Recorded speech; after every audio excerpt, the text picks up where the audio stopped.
Election top 25ಗೆ ಸ್ವಾಗತ. ನಾನು ಅವಿನಾಶ್ ಶಿವನ್. ಲೋಕಸಮರದ ಕುರಿತ 25 ಸುದ್ದಿಗಳನ್ನು ಕ್ವಿಕ್ ಆಗಿ ನೋಡ್ಕೊಂಡು ಬರೋಣ. ಸುಮಲತಾ ಡಿಸಿಎಂ ಡಿಕೆ ನಡುವೆ ವಿಷವೈರಿ ಕದನ ಜೋರಾಗಿದೆ. ನಾವೇನು ವಿಷ ಕೊಟ್ಟಿದ್ವಾ ಅಂತ ಸುಮಲತಾಗೆ ಡಿಸಿಎಂ ಡಿಕೆ ತಿರುಗೇಟು ಕೊಟ್ಟಿದ್ದಾರೆ. ನಾನು ಕುಮಾರಸ್ವಾಮಿ ಅವರ ಸುದ್ದಿ ಮಾತನಾಡಿದ್ದು, ಪಾಪ ಕುಂಬಳಕಾಯಿ ಕಳ್ಳ ಅಂದ್ರೆ ಯೂರಿಯಾಗೆ ಹೆಗಲು ಮುಟ್ಕೊಳ್ಬೇಕು ಅಂತ ಡಿಸಿಎಂ ಡಿಕೆ ಟಾಂಗ್ ಕೊಟ್ಟಿದ್ದಾರೆ. ಅಂಬರೀಷ್ಗೆ ಕಾಂಗ್ರೆಸ್ ಏನು ಮಾಡಿದೆ ಅಂತ ಗೊತ್ತಿದೆ. ಇನ್ನು ಸುಮಲತಾ ಅವರಿಗೆ ಡಿಸಿಎಂ ಡಿಕೆ ಟಕ್ಕರ್ ಕೊಟ್ಟಿದ್ದಾರೆ. ಅಂಬರೀಷ್ ಕೊನೆ ಹೊಸದಲ್ಲಿ ಏನು ಹೇಳಿದ್ದಾರೆ ಅಂತ ಗೊತ್ತಿದೆ. ಸಂಸದೆ ಸುಮಲತಾ ಸುದ್ದಿಗೆ ಹಿಂದೆಯೂ ಕೂಡ ಹೋಗಿಲ್ಲ, ಮುಂದೆಯೂ ಹೋಗಲ್ಲ ಅಂತ ಡಿಸಿಎಂ ಡಿಕೆ ತಿರುಗೇಟು ಕೊಟ್ಟಿದ್ದಾರೆ. ಸುಮಲತಾ ಅಂಬರೀಷ್ ಕಾಂಗ್ರೆಸ್ಗೆ ಬೆಂಬಲವನ್ನು ಘೋಷಿಸಬೇಕು ಅಂತ ಚಲುವರಾಯಸ್ವಾಮಿ ಆಗ್ರಹಿಸಿದ್ದಾರೆ. ಸುಮಲತಾ ಅಂಬರೀಷ್ ಆತ್ಮಸಾಕ್ಷಿಗೆ ತಕ್ಕನಾಗಿ ನಿರ್ಧಾರ ತೆಗೆದುಕೊಳ್ಳಿ, ಕಾಂಗ್ರೆಸ್ಗೆ ಬೆಂಬಲ ಘೋಷಿಸಬೇಕು, ಇಲ್ಲವಾದಲ್ಲಿ ಮಂಡ್ಯ ರಾಜಕೀಯ ವಿಚಾರದಲ್ಲಿ ತಟಸ್ಥವಾಗಿರಲಿ ಅಂತ ಹೇಳಿದ್ದಾರೆ. ಮಂಡ್ಯದಲ್ಲಿ ಸುಮಲತಾ ಅಂಬರೀಷ್ ಜೆಡಿಎಸ್ ಜೊತೆ ಹೋದ್ರೆ ಅಂಬರೀಷ್ರನ್ನ ಮತ್ತೆ ಕಳ್ಕೊಂಡಂತೆ ಅಂತ ಟಿವಿ9ಗೆ ಸಚಿವ ಚಲುವರಾಯಸ್ವಾಮಿ ಹೇಳಿದ್ದಾರೆ. ಅಂಬರೀಷ್ ಅವ್ರನ್ನ ಎರಡನೇ ಸಾರಿ ಕಳ್ಕೊಂಡಂಗೆ ಆಗತ್ತೆ, ಸುಮಲತಾ ಬೆಂಬಲಿಗರಿಗೆ ಆಘಾತ ಆಗೋದು ಗ್ಯಾರಂಟಿ ಅಂತ ಟಕ್ಕರ್ ಕೊಟ್ಟಿದ್ದಾರೆ. ಸುಮಲತಾ ಮನೆಗೆ ಎಚ್ಡಿಕೆ ಭೇಟಿ ನೀಡಿರೋದಕ್ಕೆ ಚಲುವರಾಯಸ್ವಾಮಿ ಟಾಂಗ್ ಕೊಟ್ಟಿದ್ದಾರೆ. ಒಬ್ಬರಿಗೊಬ್ಬರು ಎಣ್ಣೆ ಸೀಗೆಕಾಯಿ ತರ ಇದ್ರು. ಮಂಡ್ಯ ಕ್ಷೇತ್ರದಲ್ಲಿ ಸೋಲಿನ ಭೀತಿಯಿಂದ ಸುಮಲತಾ ಅವರನ್ನ ಎಚ್ಡಿಕೆ ಭೇಟಿಯಾಗಿದ್ದಾರಷ್ಟೇ ಅಂತ ಚಲುವರಾಯಸ್ವಾಮಿ ಲೇವಡಿ ಮಾಡಿದ್ದಾರೆ.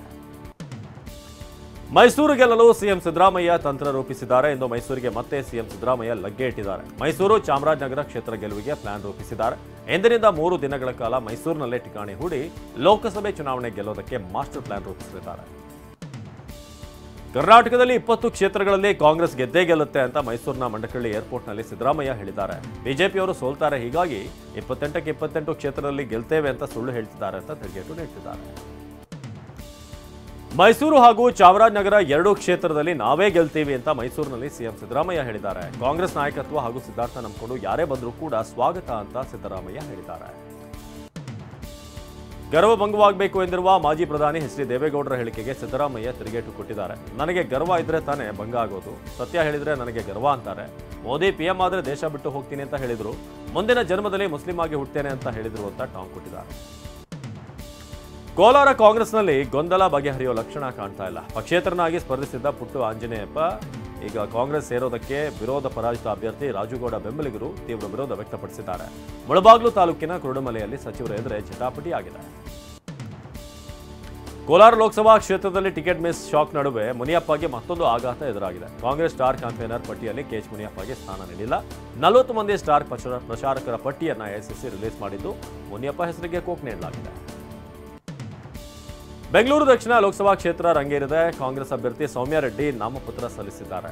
ಜಯನಗರದ 4ನೇ ಬ್ಲಾಕ್ನ ಗಣೇಶ ದೇವಸ್ಥಾನಕ್ಕೆ ಅಲ್ಲಿ ಭೇಟಿ ನೀಡಿ ಪೂಜೆ ಸಲ್ಲಿಸಿದರು.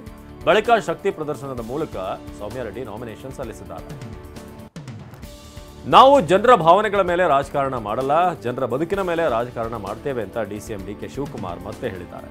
ನನಗೆ ಐಶ್ವರ್ಯ ಬೇರೆ ಅಲ್ಲ, ಸೌಮ್ಯ ರೆಡ್ಡಿ ನನ್ನ ಮಗಳು ಎಂದು ಭಾವಿಸಿ ಅವ್ರನ್ನ ಗೆಲ್ಲಿಸ್ಕೊಡಿ ಅಂತ ಡಿಸಿಎಂ ಡಿಕೆ ಶಿವಕುಮಾರ್ ಹೇಳಿದ್ದಾರೆ.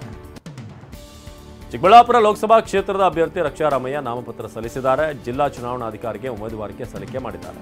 ತಂದೆ ಎಂಆರ್ ಸೀತಾರಾಮ್ ಜೊತೆಗೆ ಆಗಮಿಸಿ ನಾಮಪತ್ರ ಸಲ್ಲಿಸಿದ್ದಾರೆ. ಈ ವೇಳೆ ಹಲವು ನಾಯಕರು ಸಾಥ್ ನೀಡಿದರು. ಚಿಕ್ಕಬಳ್ಳಾಪುರ ಬಿಜೆಪಿ ಅಭ್ಯರ್ಥಿ ಡಾಕ್ಟರ್ ಕೆ ಸುಧಾಕರ್ ಸಾಂಕೇತಿಕವಾಗಿ ನಾಮಪತ್ರ ಸಲ್ಲಿಸಿದ್ದಾರೆ. ಚಿಕ್ಕಬಳ್ಳಾಪುರ ಡಿಸಿ ಕಚೇರಿಯಲ್ಲಿ ನಾಮಿನೇಷನ್ ಫೈಲ್ ಮಾಡಿದರು. ಡಾಕ್ಟರ್ ಕೆ ಸುಧಾಕರ್ಗೆ ಬಿಜೆಪಿ ಶಾಸಕ ಧೀರಜ್, ತಂದೆ ಕೇಶವರೆಡ್ಡಿ ಸಾಥ್ ನೀಡಿದ್ದಾರೆ.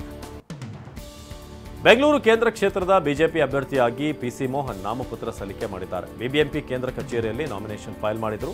ಮಾಜಿ ಸಿಎಂ ಬಿಎಸ್ವೈ, ವಿಪಕ್ಷ ನಾಯಕ ಅಶೋಕ್ ಸೇರಿ ಹಲವು ನಾಯಕರು ಉಪಸ್ಥಿತರಿದ್ದರು. ತುಮಕೂರು ಲೋಕಸಭೆ ಕ್ಷೇತ್ರದ ಬಿಜೆಪಿ ಅಭ್ಯರ್ಥಿಯಾಗಿ ಬಿ ಸೋಮಣ್ಣ ಸಾಂಕೇತಿಕವಾಗಿ ನಾಮಪತ್ರ ಸಲ್ಲಿಸಿದರು. ತುಮಕೂರು ಡಿಸಿ ಕಚೇರಿಯಲ್ಲಿ ನಾಮಿನೇಷನ್ ಫೈಲ್ ಮಾಡಿದರು. ಬಿಜೆಪಿ ಅಭ್ಯರ್ಥಿ ವಿ ಸೋಮಣ್ಣಗೆ ಶಾಸಕರು ಕೂಡ ಸಾಥ್ ನೀಡಿದರು. ಶಿವಕುಮಾರ ಸ್ವಾಮೀಜಿಯವರ ಗದ್ದುಗೆಗೆ ವಿಶೇಷ ಪೂಜೆ ಬಳಿಕ ನಾಮಪತ್ರ ಸಲ್ಲಿಸಿದರು. ಚಿತ್ರದುರ್ಗ ಬಿಜೆಪಿ ಅಭ್ಯರ್ಥಿ ಗೋವಿಂದ ಕಾರಜೋಳ ಚಿತ್ರದುರ್ಗ ಜಿಲ್ಲಾಧಿಕಾರಿ ಕಚೇರಿಯಲ್ಲಿ ನಾಮಿನೇಷನ್ ಫೈಲ್ ಮಾಡಿದರು. ಬಿಜೆಪಿ ಮಾಜಿ ಶಾಸಕರಾದ ಜಿಎಚ್ ತಿಪ್ಪಾರೆಡ್ಡಿ, ಎಸ್ ತಿಪ್ಪೇಸ್ವಾಮಿ ಜೊತೆಗಿದ್ದರು. ಮಂಡ್ಯ ಲೋಕಸಭೆ ಕ್ಷೇತ್ರದ ಕಾಂಗ್ರೆಸ್ ಅಭ್ಯರ್ಥಿಯಾಗಿ ಸ್ಟಾರ್ ಚಂದ್ರು ನಾಮಿನೇಷನ್ ಸಲ್ಲಿಸಿದ್ದಾರೆ. ಬೆಂಬಲಿಗರ ಜೊತೆಗೆ ಆಗಮಿಸಿದ ಸ್ಟಾರ್ ಚಂದ್ರು ಶಕ್ತಿ ಪ್ರದರ್ಶನ ಮಾಡಿದರು. ಚಂದ್ರು ನಾಮಿನೇಷನ್ ಸಲ್ಲಿಕೆ ವೇಳೆ ಸಚಿವರು ಸೇರಿ ಹಲವು ನಾಯಕರು ಸಾಥ್ ನೀಡಿದರು. ಮೈಸೂರು ಕೊಡಗು ಲೋಕಸಭೆ ಕ್ಷೇತ್ರ ಬಿಜೆಪಿ ಅಭ್ಯರ್ಥಿ ಯದುವೀರ್ ಒಡೆಯರ್ ಸಾಂಕೇತಿಕವಾಗಿ ನಾಮಪತ್ರ ಸಲ್ಲಿಸಿದ್ದಾರೆ. ಮೈಸೂರು ಡಿಸಿ ಕಚೇರಿಯಲ್ಲಿ ನಾಮಿನೇಷನ್ ಫೈಲ್ ಮಾಡಿದರು. ಯದುವೀರ್ಗೆ ತಾಯಿ ಪ್ರಮೋದಾದೇವಿ, ಶಾಸಕ ಶ್ರೀವತ್ಸ ಸಾಥ್ ನೀಡಿದರು. ಜ್ಯೋತಿಷಿಗಳ ಸೂಚನೆಯಂತೆ ನಾಮಪತ್ರ ಸಲ್ಲಿಸಿದ್ದಾರೆ. ದೆಹಲಿ ಅಬಕಾರಿ ನೀತಿ ಪರಿಷ್ಕರಣೆ ಅವ್ಯವಹಾರ ಪ್ರಕರಣದಲ್ಲಿ ಇಡಿ ಕಸ್ಟಡಿಯಲ್ಲಿದ್ದ ದೆಹಲಿ ಸಿಎಂ ಅರವಿಂದ್ ಕೇಜ್ರಿವಾಲ್ಗೆ 15 ದಿನಗಳ ಕಾಲ ನ್ಯಾಯಾಂಗ ಬಂಧನ ವಿಧಿಸಲಾಗಿದೆ. ಇಂದು ಇಡಿ ಕಸ್ಟಡಿ ಅಂತ್ಯವಾದ ಹಿನ್ನೆಲೆ ಕೇಜ್ರಿವಾಲ್ರನ್ನ ದೆಹಲಿಯ ರೋಸ್ ಅವೆನ್ಯೂ ಕೋರ್ಟ್ಗೆ ಹಾಜರುಪಡಿಸಲಾಗಿತ್ತು. ಈ ವೇಳೆ ಕೋರ್ಟ್ 15 ದಿನಗಳ ನ್ಯಾಯಾಂಗ ಬಂಧನ ವಿಧಿಸಿ ಆದೇಶ ಹೊರಡಿಸಿದೆ. ತೆರಿಗೆ ಪಾವತಿಸುವಂತೆ ಕಾಂಗ್ರೆಸ್ ಪಕ್ಷಕ್ಕೆ ಐಟಿ ನೋಟಿಸ್ ನೀಡಿದ್ದ ವಿಚಾರಕ್ಕೆ ಸಂಬಂಧಪಟ್ಟಂತೆ ಸುಪ್ರೀಂ ಕೋರ್ಟ್ನಲ್ಲಿ ಕೈ ನಾಯಕರಿಗೆ ಬಿಗ್ ರಿಲೀಫ್ ಸಿಕ್ಕಿದೆ. 3,500 ಕೋಟಿ ಬಾಕಿ ಪಾವತಿಸುವಂತೆ ಐಟಿ ನೋಟಿಸ್ ಕೇಸ್ ವಿಚಾರಣೆ ಸಂಬಂಧ ಕೋರ್ಟ್ ಲೋಕಸಭಾ ಚುನಾವಣೆ ಮುಗಿಯೋವರೆಗೂ ಯಾವುದೇ ಕ್ರಮ ಬೇಡ ಅಂತ ಆದೇಶ ನೀಡಿದೆ. ಲೋಕಸಭಾ ಚುನಾವಣೆ ಹಿನ್ನೆಲೆಯಲ್ಲಿ ತೆಲಂಗಾಣ ಕಾಂಗ್ರೆಸ್ ಅಭ್ಯರ್ಥಿಗಳ ಆಯ್ಕೆ ಕುರಿತು ಇಂದು ಕಾಂಗ್ರೆಸ್ ಕೇಂದ್ರ ಚುನಾವಣಾ ಸಮಿತಿ ಸಭೆ ನಡೆಸಿದೆ. ದೆಹಲಿಯ ಕಾಂಗ್ರೆಸ್ ಕಚೇರಿಯಲ್ಲಿ ಎಸಿಸಿ ಮಲ್ಲಿಕಾರ್ಜುನ ಖರ್ಗೆ ನೇತೃತ್ವದಲ್ಲಿ ನಡೆದಂತಹ ಸಭೆಯಲ್ಲಿ ತೆಲಂಗಾಣ ಪ್ರದೇಶ ಕಾಂಗ್ರೆಸ್ ಸಮಿತಿಯ ಮುಖ್ಯಸ್ಥರು ಭಾಗಿಯಾಗಿದ್ದರು. ಲೋಕಸಭಾ ಚುನಾವಣೆ ಹಿನ್ನೆಲೆ ಇಂದು ಬಿಜೆಪಿ ಪ್ರಣಾಳಿಕೆ ಸಮಿತಿಯ ಸಭೆ ನಡೆಯಲಿದೆ. ಕೇಂದ್ರ ಸಚಿವ ರಾಜನಾಥ್ ಸಿಂಗ್ ನೇತೃತ್ವದಲ್ಲಿ ಸಭೆ ನಡೆದಿದ್ದು ಪ್ರಣಾಳಿಕೆ ಸಮಿತಿಯ 27 ಮಂದಿ ಸದಸ್ಯರು ಭಾಗಿಯಾಗಿದ್ದರು. ದೆಹಲಿಯ ಬಿಜೆಪಿ ಕಚೇರಿಯಲ್ಲಿ ನಡೆದಂತಹ ಸಭೆಯಲ್ಲಿ ಪ್ರಣಾಳಿಕೆ ತಯಾರಿ ಬಗ್ಗೆ ಚರ್ಚೆ ಮಾಡಲಾಯಿತು. ಹಿಮಾಚಲ ಪ್ರದೇಶದ ಮಂಡಿಯಿಂದ ಲೋಕಸಭೆ ಚುನಾವಣೆಯಲ್ಲಿ ಅದೃಷ್ಟ ಪರೀಕ್ಷೆಗಿಳಿದಿರುವ ಬಾಲಿವುಡ್ ನಟಿ ಕಂಗನಾ ರನೌತ್ ಇಂದು ಕ್ಷೇತ್ರದಲ್ಲಿ ಭರ್ಜರಿ ಪ್ರಚಾರ ನಡೆಸಿದರು.